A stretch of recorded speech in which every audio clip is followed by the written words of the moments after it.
Welcome to the Invested Dads Podcast, simplifying financial topics so that you can take action and make your financial situation better.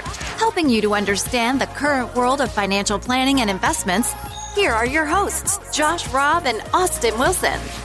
All right. Hey. Welcome back to the Invested Dads Podcast, the podcast where we take you on a journey to better your financial future. Today, we are talking with another college student because we did that once before, and it worked out pretty well. So she will get a chance to ask any question she wants. Anything she wants. That's on Reddit. AMA, ask me anything. Oh, is that people put another Reddit thing? I know. This place is pretty cool. I'll have to check it out. Got to check it out. Yeah. So this is kind of a deja vu. We've done this once, and we got really good response from it. So we wanted to ask a new college student. Dave Javu? Yeah, I went to school with him. Dave Javu.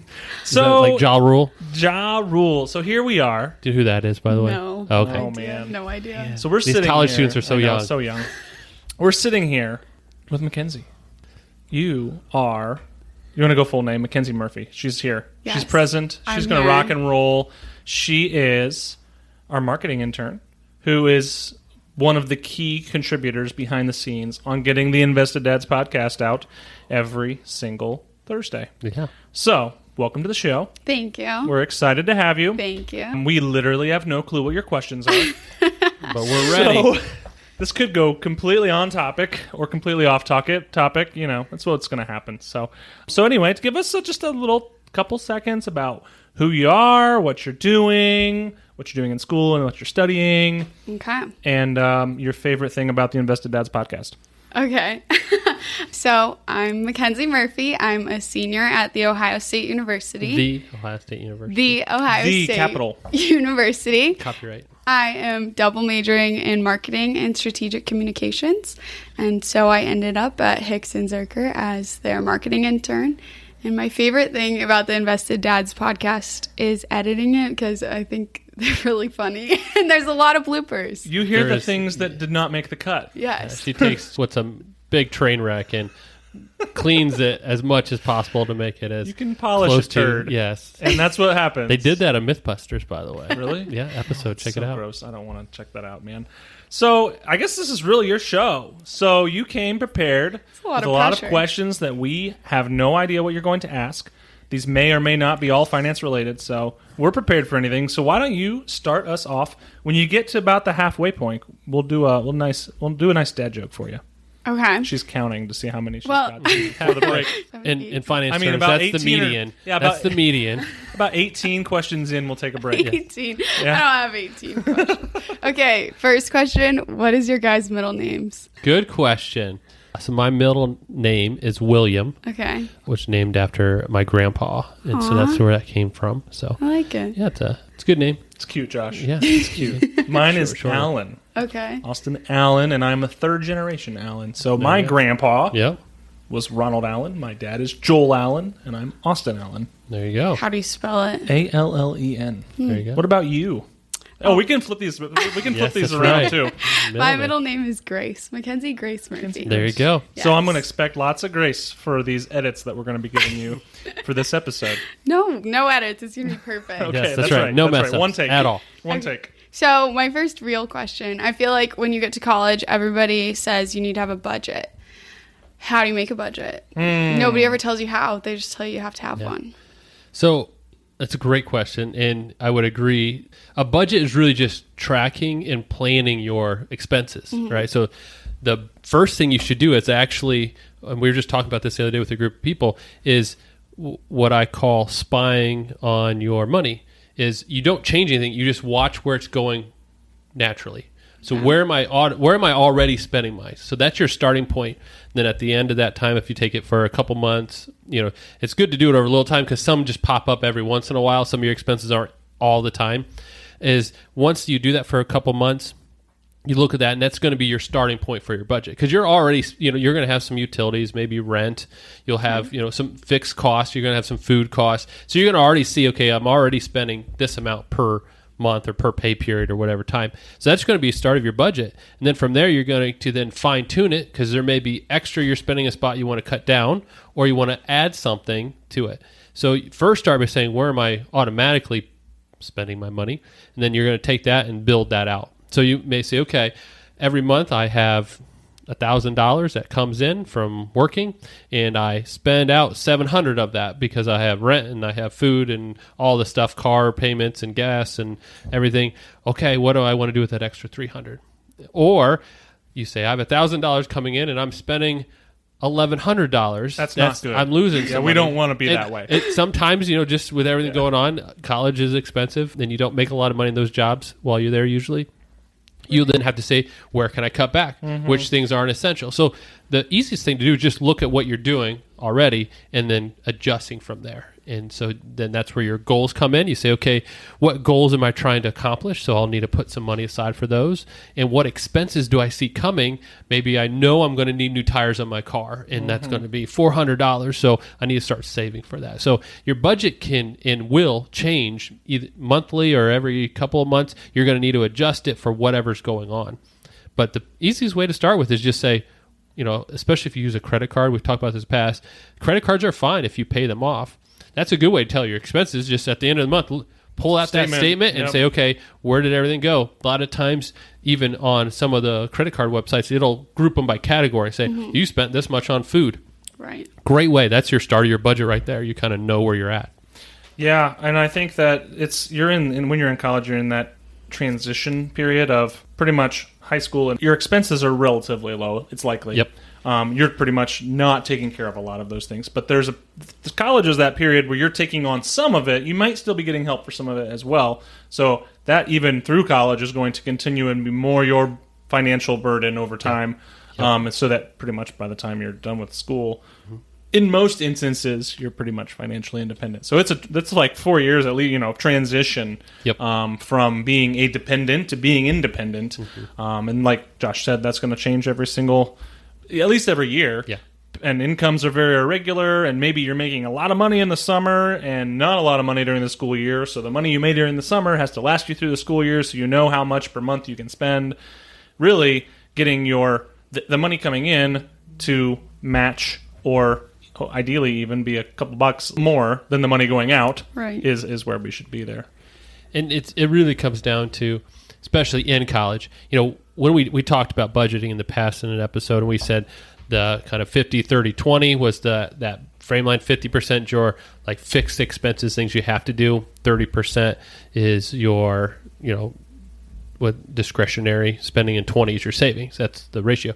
College is not going to be that. You're not going to have, a lot of those fixed expenses. If you're staying on campus, a lot of that's built into your tuition and all that. If you're staying off campus, you will. But you're not going to have really the opportunity to save much. You may be able to get some short-term goals. And so I would say just look at your planned expenses and how much you think you have or how much you have saved from your summer job and spread that out. Yep. The bigger issue is more as I leave college and get that first kind of big-time job and my salary goes way up compared to college, that's when you really got to fine-tune. Don't start spending all of it.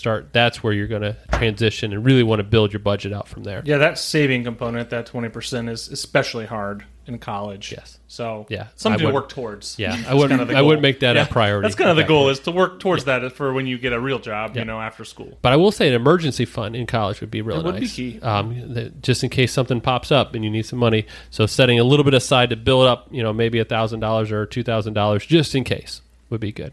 Okay, so my follow-up question on that is, where should I save that money? So if I'm making an emergency fund, where do I put that money? Yeah. Ooh, great question. So emergency funds need to be accessible. So if you do have an emergency, you can get to them. Also known as liquidity. Liquidity. That's a good finance term. There you go. It's liquid and it's available. So for us, right now, the best bang for your buck are online savings accounts. Okay. And so they're banks that don't have physical locations you can go to.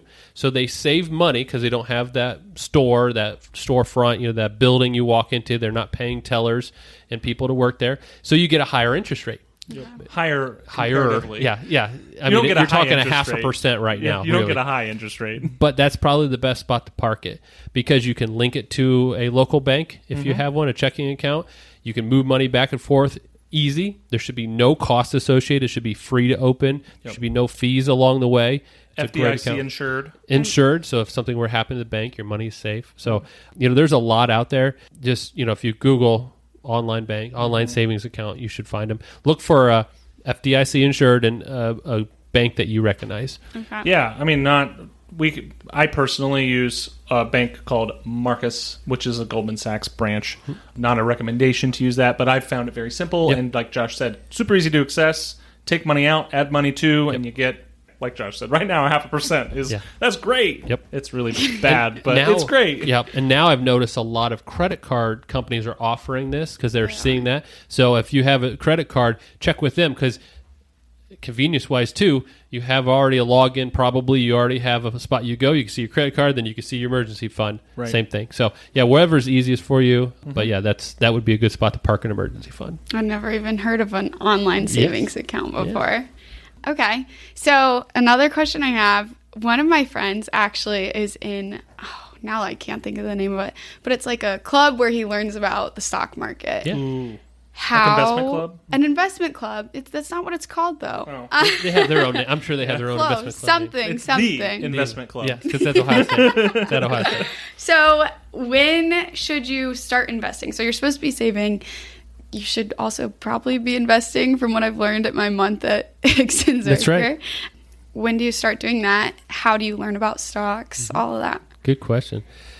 I would say you should start saving when the money you have will not be needed in the short term. So in other words, if I have some extra money and I'm not going to need it in the next, let's say 3 to 5 years, that's when that money could be invested. Okay. Because we've talked about the stock market goes up and down. There's a lot of volatility, which is just the up and down movement of the stock market. Because if it's a short term, the chances of that volatility impacting your withdrawal amount is higher than long term. So in other words, next year, who knows what the stock market's going to be? The next 2 years, who knows what the stock market's going to be?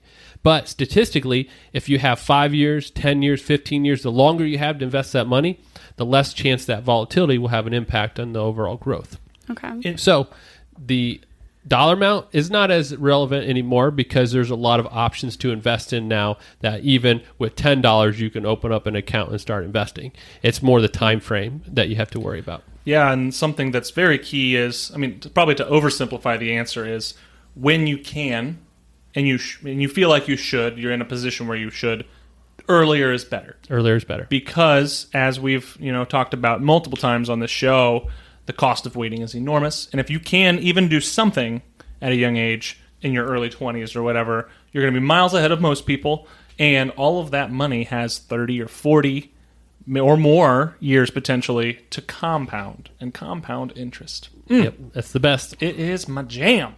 So emergency fund would be the priority number one, making sure you have something set aside just in case something pops up that you need some cash. Right. Once that's established, that would be where possibly investing would make sense. Okay. Yep. So is that the same as opening a Roth IRA? Yeah. So a Roth IRA is just a bucket that you can invest in. So there's different account types, and these account types each have different rules. A Roth IRA is one of those. Again, pretty much anywhere you go, free to open, free to set up and establish. You have to have earned income. So you have to have some sort of income that you're earning, so a job of some sort. And so if you have earned income, you can put money into a Roth IRA. Now, there's limits. If you earn a certain amount, now most college kids should hopefully, that'd be awesome if you were making over like $140,000. But there are some max income that you can't contribute more. But again, for what you're talking, college kids, usually as long as you have earned income, you can put some money into a Roth IRA up to $6,000 a year or as much as you've earned, whichever one is lower. Okay. But that's a good spot because that money will then grow tax-free for as long as it's in there. After-tax money. So it's money you've already paid taxes on. Taxes already came out of your paycheck. Yep. And you put the money in that account after taxes, and you'd never pay taxes on that again. When you pull it out after 59.5, you don't pay taxes on. Yeah, and so that's the one thing to keep in mind, though, because I talked about that long-term horizon. Money that goes into a Roth IRA, whatever amount grows from that, you cannot take out until you're 59.5 years old without paying an extra tax penalty. Okay. It's now, 10%. It's a 10% penalty on top of whatever tax you'd owe. Why 59.5? That's a great question. The government loves to confuse people with half years. Way back in the day, 60 was kind of that starting point for a lot of pensions. Okay. And so that was just kind of their way of saying you could access this money right before the pension's kicked in. There's really no rhyme or reason, and they've been moving some of those numbers around. Maybe at some point they'll adjust that to a nice even number, but 59.5 was what they settled on. Interesting. But you can always take your contributions out, meaning if you put in $100 and it grows to be $500, that $100 you put in, you can always take out, and there's no tax or penalty because you've already been taxed on it. But that $400 that grew, that's that piece that has to stay in there till 59.5, or else you pay taxes and penalty on it. So there's some restrictions, but if you're saying I'm just trying to get started investing, that's probably the best account to put it into. And the other side of your question is, how do I know what to invest in? Is kind of what you asked too. Well, that I would say start simple is my advice. So if you're in your early 20s and you don't have a lot of experience in the industry or knowing what stocks and bonds and mutual funds and ETFs and whatever they are, you probably don't. So what do? I would say start simple. And what I would start with is, again, it's different for every single person based on their risk tolerance. But at this point in your life, you may be able to have more tolerance for risk. So you'd probably lean more into the stock side of the investing equation than bonds. Yep. So I would say start with something simple and affordable from an expense ratio standpoint, which is the money that you're paying the manager to manage it for you, and do something passive like a S&P 500 ETF. Yep. That is where I would start. And if you want to know the difference between ETF and mutual funds, we have an episode about that. We'll link that in the show notes. But ETFs are great. They're cheap. You pay hardly anything. Some of them, nothing. Yep. For someone to manage it because you're essentially mirroring an index in this case. I think Fidelity rolled out a bunch of free, like no expense ratio ones. So that's it. And I think they missed their opportunity. Like that should be a ticker. Simple. Like just that's the easy go. But I also would say don't be afraid to look at something like Total World Stock Market Index to see if you can get some exposure outside the U.S. too. But stick with something simple. Look at some very high level index mirroring cheap vehicles to start, and then as your comfortability and your experience in the market becomes more, you can then be able to more know where you can pick and choose and work or work with an advisor to do it all for you. That's always an option as well. And the reason he said that is for, if you had $20 or $100 to invest, buying an ETF like that, like the S&P 500, you just bought a little bit of 500 companies instead of just buying one and hoping that one worked out. So it's what he's talking about is spreading out that risk a little bit, making it a little less volatile by owning more than just one individual company. Because picking the right individual company is a lot of work, and for most college kids, they got other things to do with their time, and they don't want to do that. Yep. You'll get the market return. In the long run, long run, it's been fine. That's right. Okay, so you said that a financial advisor can help you figure all of that out.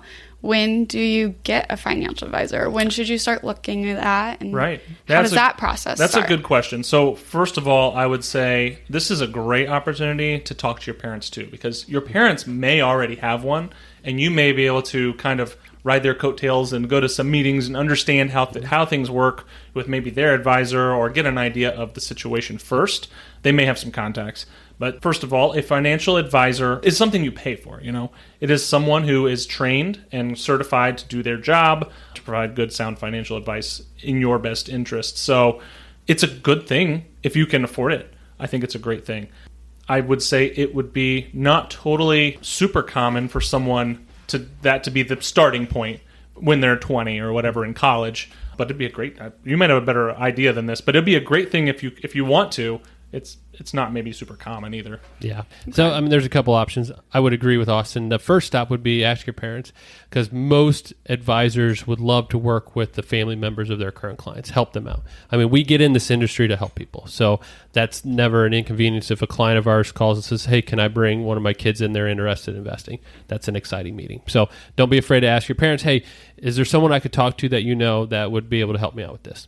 Then the second, there's a lot of new kind of technology coming out. They're called Robo-Advisors, but it's a cheaper way of getting some advice and some help through different platforms. And so they kind of do this questionnaire and get kind of your tolerance, how much can I tolerate? And then they build for you kind of a plan or platform for you to invest on. So, there's a lot out there like that. So Robo-Advisors would be another. It's a easier way to get into there if you don't quite meet what maybe advisor needs to make you a good client for them. And a lot cheaper. It's a lot cheaper. Mm-hmm. Yep. Mm-hmm.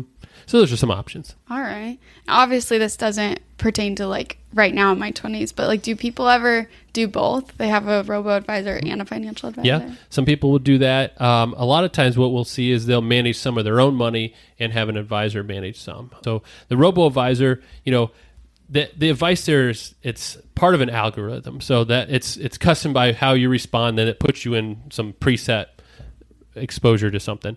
So if they're stepping out of that and having an advisor, most of the time they'll give it all to the advisor, because at that point you take a human's ability and response and you can communicate with them over a computer. But a lot of times what you'll see is, if let's say you're working at that point and you have a 401k, most advisors can't actively manage that, but they can help you with it, but you may do it yourself and be playing around with that piece. So a lot of people like to have fun. I mean, investing is fun. And so a lot of clients will have an account that's like a play account where they get to do their own stuff on, and the advisor manages another piece of it. I would say the more unique your situation becomes, which generally happens as later on in your career, where you need more active planning, that's really where your advisor will earn their keep. Early on, most people, not everyone, but most people have very similar goals. I want to be able to retire when I'm 60 or 65 or 70 or whatever that is. So it's really just chuck a bunch of money in the stock market and keep chucking in and never touch it, when you're young.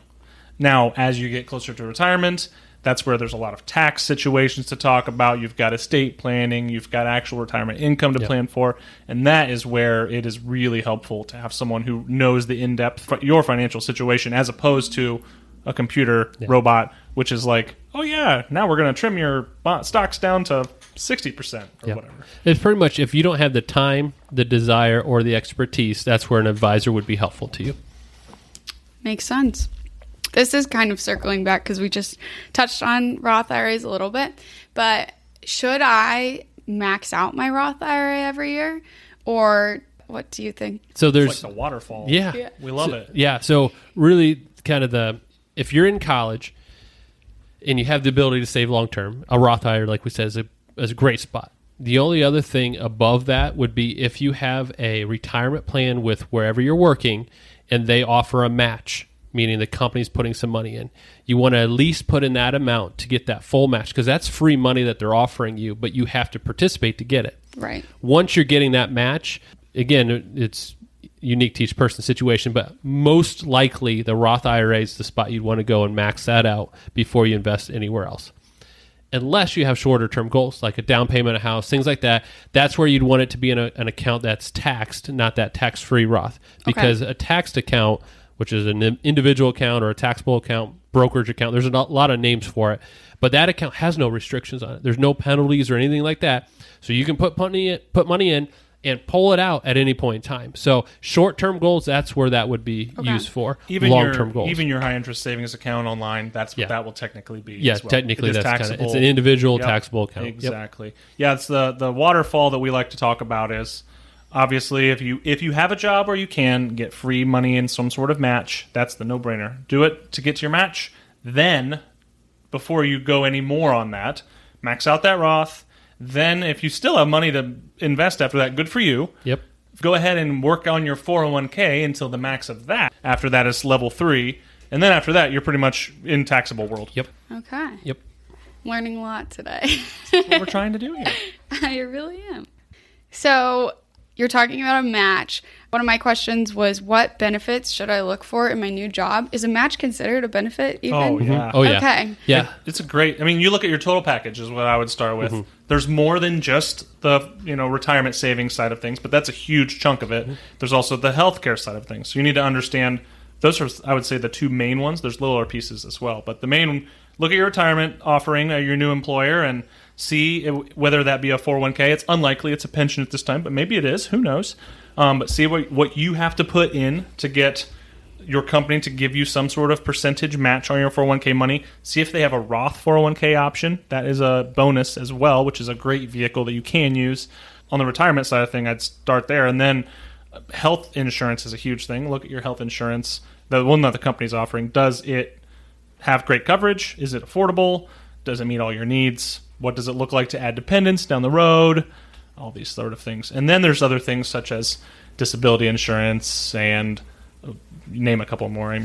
Yeah, so you time have off, life is huge. insurance, disability insurance, you have your vacation package. Some of them will actually contribute into an HSA, so that's a health savings account for you. So if they're actually going to put some money in, that's what you would use to get to your deductible. And so if they're adding money each month in, that's less money you'll be spending out of pocket.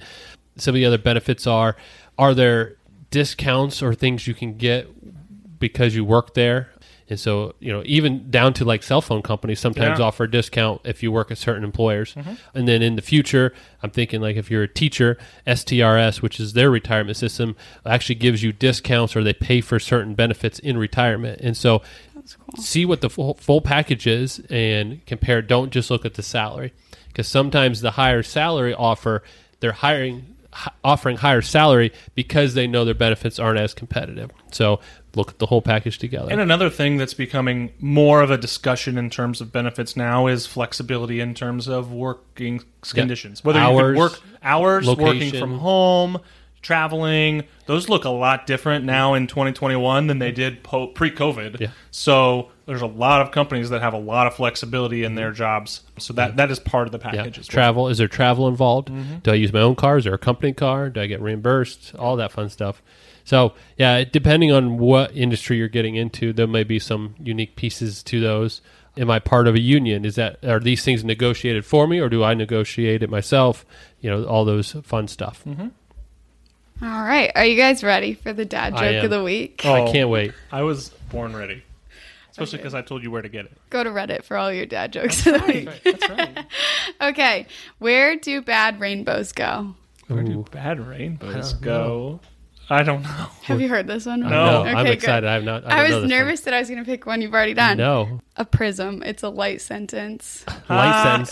Prism. It's such a fake I laugh. like it. No, I like it. It's a thinker. Is what that is. It's a double, though. So they go to a prism, which is like a prison, but it's not. And it's a light sentence. It's a double rainbow?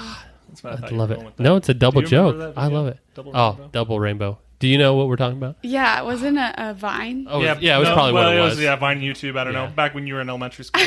It was a long time ago. I do know what you're talking about, at least. That's good. That's good. Yeah, we're on the same page. I hope there's That's a good joke. I like that one. It came around the time Charlie bit my finger. So okay, the kids I know grown up that now, one. so that they was a long sold it time as ago. an NFT. They did. I remember that in the Teams chat. Yes, That's right. That's right. I pay attention. That's right. You pay attention at work, which we should. We appreciate that. Okay, so back to this discussion. One of my last questions was, I have two credit cards now, but my credit score obviously went down when I opened the second one because length of credit history. Credit history. And you have more credit Inquiries. out there. Well, so each credit card has a limit you can spend. Right. When you add a second one, they increased your overall debt allowable amount went up, and so your credit score will go down, because if you max both those out, that's a lot less available cash flow for you. Okay, so my credit score has plateaued. What do I do? How do I fix that? So part of it will be time. Okay. The longer it goes, having a couple credit cards isn't a bad thing. Especially if you're able to pay them off every month, they can offer different benefits and be useful in different situations. So keep that longest one open, because that's your length of time. Because if you close that one, you're going to shorten your time back up again. And so keep that open. But over time, after I think it was 12 months or so, those credit inquiries go away. And so those will be removed from your score that's hurting you right now. Okay. So it actually will go back up after a little while. When you get new accounts, typically there will be some sort of couple point dip or whatever, and those are super temporary, and it's not such a big deal at all. As long as you are not missing payments or making late payments or doing whatever, and as long as you're not closing accounts, those are like the big things that can hurt you, or making a bunch of inquiries all at once, because that makes lenders think you're really desperate for money. Yep. So if you don't do those three things, it'll be fine. It'll gently make your payments on time. Set it up to do what? Automatic pay. Yes. Both cards, automatic pay. Raise your right hand. I don't like it. Mackenzie Murphy will set both my accounts up for automatic pay. I will think about it. Yeah. You don't have to, but just don't ever miss one. That's I have a reminder on my phone. There you go. I'm just like give yourself some nervous. cushion. Yeah. Yeah, that the automatic won't automatically work. Yeah. Right. Or just there's not the money there when you need automatic. So exactly. But yeah, just don't miss a payment. Keep the longest one open. Yeah. And try not to have any new inquiries, which until these go away, and that'll help. And don't use the full allowable limit, even if you can pay it off. Try not to use the full allowable limit on either card, because that's obviously the debt to the available limit ratio would be really high, which would probably drag you down for a couple months as well. And then again, as you exit college and your income changes, that'll impact it too. Because if they look at your available debt and then they have your salary piece plugged in, it'll give you some more flexibility. You'll see that start moving back up again. So what's an inquiry? Good question. So from a credit standpoint, what they're doing is someone checked your credit score. Okay. So if you go to buy a car and you might be financing that car, they're going to check your credit score. If you go to buy a house, the bank will check your credit score. If you're living off campus and you're renting, they may check your credit score. And so those would be the inquiries, meaning somebody went to those 3 big credit places. Bureaus. What is that? I always forget. Go ahead. TransUnion. Equifax, and I don't remember what the third one is. It starts with P, I think. But anyway, somebody asked them, what's your credit score? And then they report to the other 2, whoever they asked, so they all know what happened. And that inquiry just means a reputable place was checking your credit score. Obviously, any formal loan application will also be that as well. So, like, if you apply online for a new credit card, that will be one. That would be one. Yep. Okay. And I'm not sure how student loans work, how those get in there, because I don't know how much they look at that score at all, or if they even go into it. I'm not familiar with that. You checking your own score does not count as inquiry. So keep that in mind. Everybody is allowed to, once a year, reach out and ask each of those places for their credit score. Now, a lot of times, if you have credit cards or banks, they may offer that service as well. Shouldn't cost you anything. It should be free. Don't pay for any kind of credit access, because you can get it yourself. But those don't count. So don't ever be afraid to check your credit score, because you're not going to hurt it by looking. It's also a good thing that you are looking at it. Right. It's not something to be obsessed about, but it is good that you are looking at it and kind of know where you stand, because as you exit college, there is a likelihood that you will, whether that be for a house or a car or whatever that may be down the road, you may need a good credit score. The better your credit score, the better your terms. Yep. And you're also checking for fraud, because that's where you'll see it. If you notice your credit score moving, maybe somebody was trying to open an account or something that you didn't want. That makes sense. Keeping an eye on things. Check it. At least once a year, just check your credit score, make sure it all makes sense. If you look through the list, it should show you all your credit accounts open. Make sure those all line up with what you have, because sometimes if you cancel something, it may not get all to the places it needs to go, and you may still have credit open that you didn't realize. So checking it is good once a year. Helps look for fraud and all that fun stuff. Okay, so how many credit cards would you recommend somebody, obviously not in college, you don't need 1 million, but once you're out of college and you're making these big transactions and you have a salary job, like how many credit cards is normal?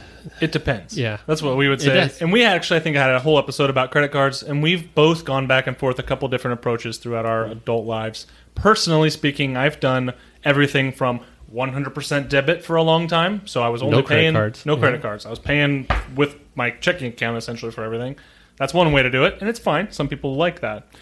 I've also done I want to max my cash back. So like I had like 5 different cards, and each card had higher cash back in different categories, and I would use that card at that place. So my gas would be different than my grocery, that would be different than my online, whatever. That was one way to do it, but that became a headache personally for me, because I remember which card and all these different payments going out all the time during the month. So I've gone to just one card that I use for everything. Yep. Yeah, it really just depends on what your goals are and what the credit cards offer to help you. Yep. As long as you can keep track of each of them and when they're due and how much, and you're not overspending, because, if let's say you have a monthly budget of $2,000, tracking that on one credit card is easy. You can see the balance. But if you have multiple credit cards, because sometimes keeping in track of what your overall spending is, you can lose that real easy. So don't have too many that it makes it harder for you to keep within your budget and keep everything in your forefront of your mind of where everything's going. That being said, if you want to go down a really weird rabbit trail online, there are people who max out efficient use of credit cards by opening and closing them. They know how long it takes before that inquiry goes off.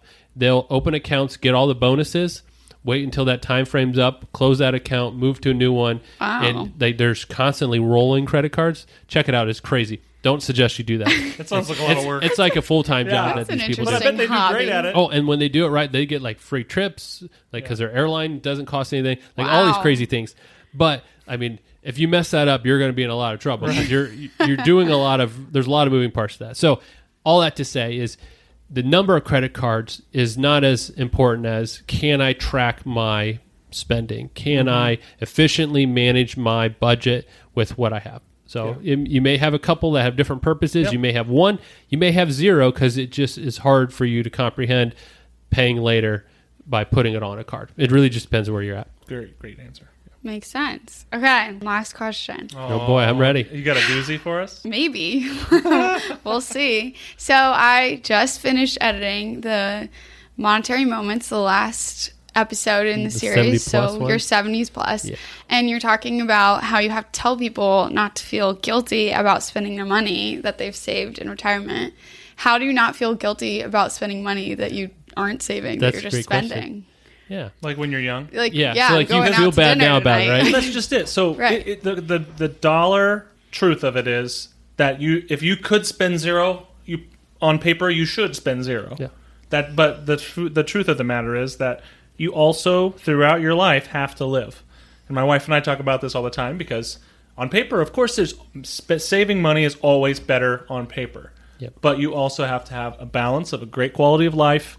You have to have fun with your kids when they're young. You have to do yada, yada, yada, yada, yada. These things are real. So it's different for everyone. So you have to find that balance of where you know you're saving enough to meet your goals.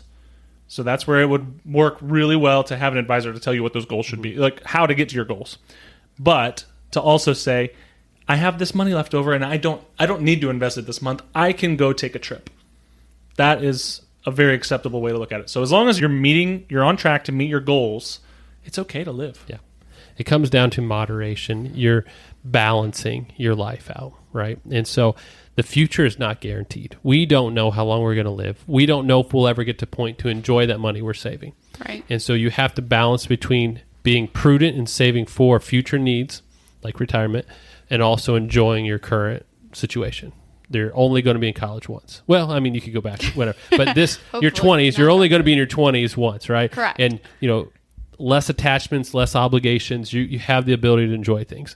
So you have to give yourself permission that I'm being responsible. I'm doing the things I need to do, but I also am setting aside some money to enjoy now. Mm-hmm. So you got to balance those two out.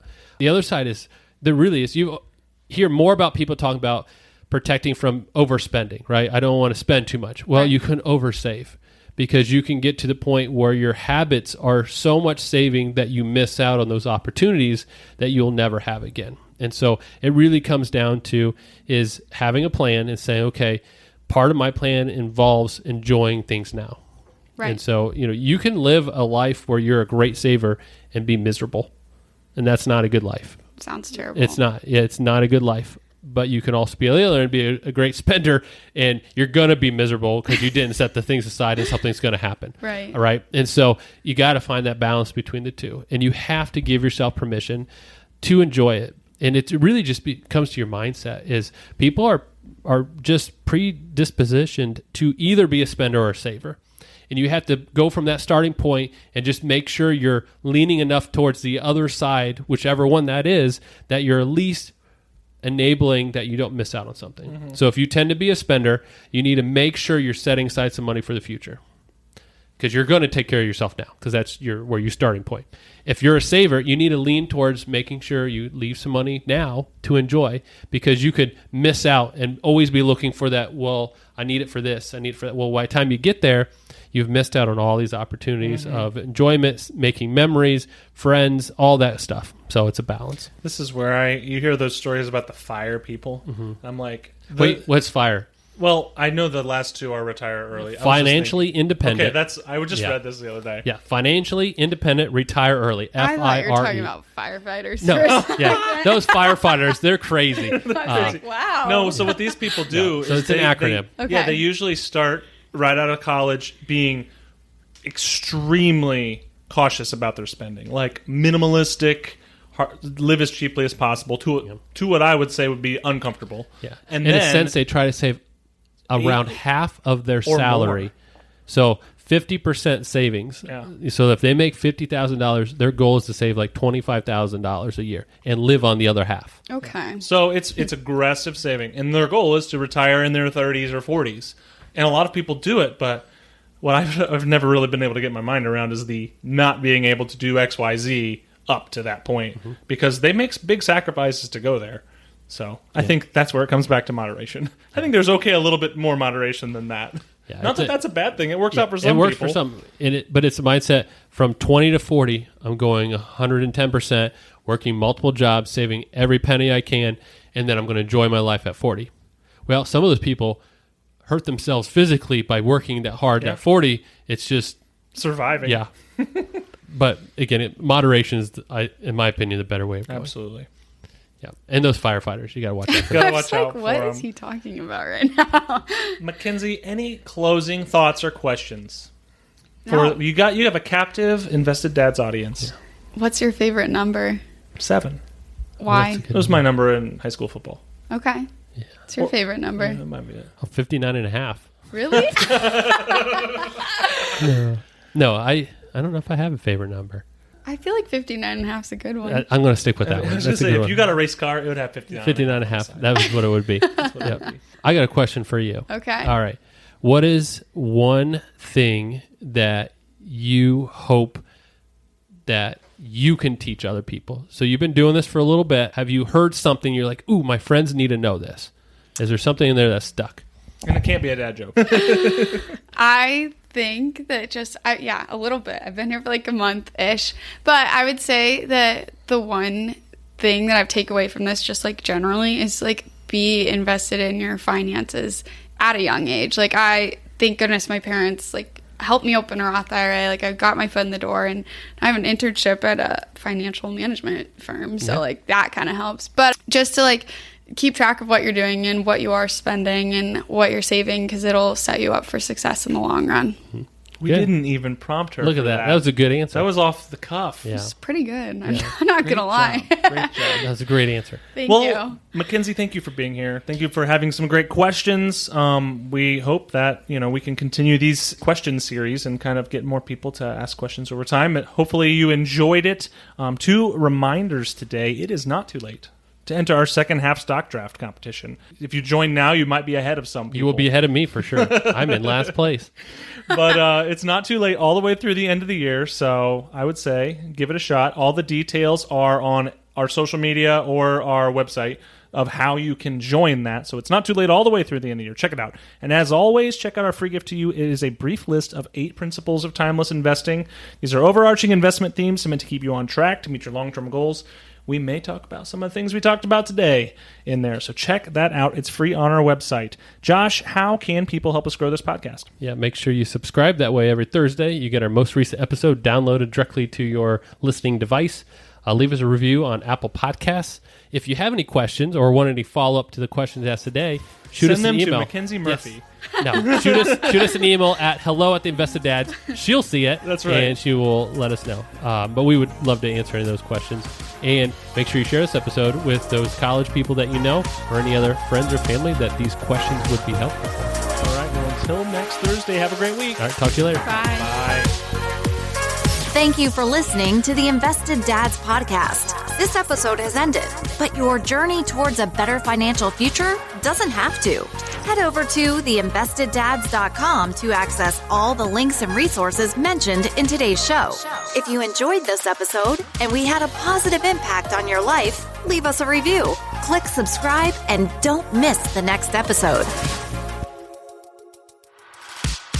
Josh Robb and Austin Wilson work for Hicks & Zerker Capital Management. All opinions expressed by Josh, Austin, or any podcast guests are solely their own opinions and do not reflect the opinions of Hicks & Zerker Capital Management. This podcast is for informational purposes only and should not be relied upon for investment decisions. Clients of Hicks & Zerker Capital Management may maintain positions in the securities discussed in this podcast. There is no guarantee that the statements, opinions, or forecasts provided herein will prove to be correct. Past performance may not be indicative of future results. Indices are not available for direct investment. Any investor who attempts to mimic the performance of an index would incur fees and expenses which would reduce returns. Securities investing involves risk, including the potential for loss of principal. There is no assurance that any investment plan or strategy will be successful.